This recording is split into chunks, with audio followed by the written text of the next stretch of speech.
आज का विषय विकारी जीवन एवं दुर्दशा।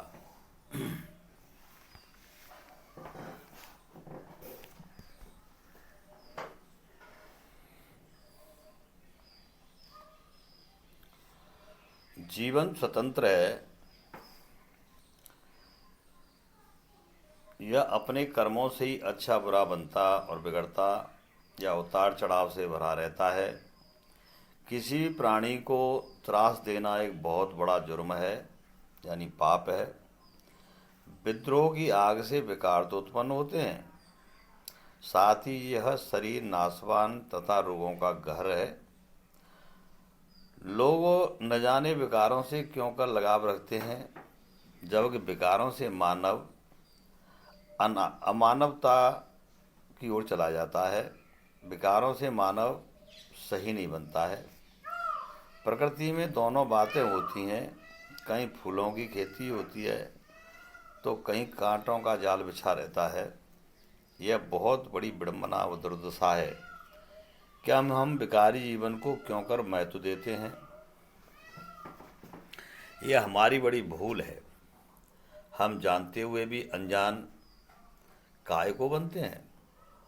जब मन बुद्धि चित्त पर ज्ञान का पर्दा पड़ जाता है तो ज्ञान का बोध नहीं रहता है, अर्थात ज्ञान स्मृति का नाश हो जाता है। विस्मृति भी एक अज्ञान से उत्पन्न रोग है। सद्मार्ग का सही जो राही होता है कभी असत मार्ग को न तो पसंद करता है और न उस पर जाता है और न अपना कोई कदम रखता है, क्योंकि वह जानता है कि क्या अनुचित है और क्या उचित है। इसी को बुद्धिमान कहा गया है। आत्मज्ञान ही तत्व ज्ञान है। आप जो हैं सभी जड़ चेतन जो भी है, रूप और नाम का है, वह आदमी का ही एक फोटो है। सत्य धर्म ज्ञान दया शुभ कर्मों के द्वारा ही आदमी मन बुद्धि जो उनकी मन बुद्धि है वो शांत रहती है। विचार में उथल पुथल होना ही अशांति की पहचान है। एक रस समता प्रेम श्रद्धा विश्वास और आस्था ही जीवन को सत्यम शिवम सुंदरम बनाती है। काम क्रोध लोभ तीनों नरक के द्वार हैं। मोह ममता मत्सरता और आसक्ति के द्वारा मनुष्य कर्मों में बंध जाता है।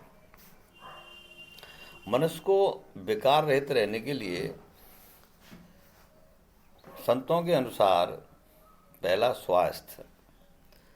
स्वास्थ्य में तुम्हारा व्यायाम और आसन और प्राणायाम आते हैं, उनको नियमित करते रहना चाहिए। दूसरा है जीवन दर्शन।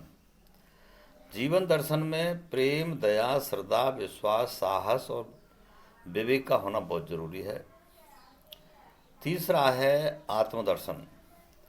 मन का संयम और इंद्रियों का संयम तथा सदाचार की अभिव्यक्ति होना जरूरी है। जैसा व्यवहार है वैसा ही आप चाहते हैं, अर्थात सहनशील बने। ईश्वर दर्शन ये सबसे बड़ा पहलू है। श्री हरिदर्शन ही आत्मदेव सदगुरुदेव का दर्शन है। गोविंद ही गुरुदेव हैं तथा गुरुदेव ही गोविंद हैं, अतः हमें आज्ञाकारी बनना चाहिए। गुरुर ब्रह्मा गुरुर विष्णु गुरुदेवो देव महेश्वर गुरु साक्षात परब्रह्म तस्मै श्री गुरुवे नमः, ऐसा संतों का मत है। नमस्कार।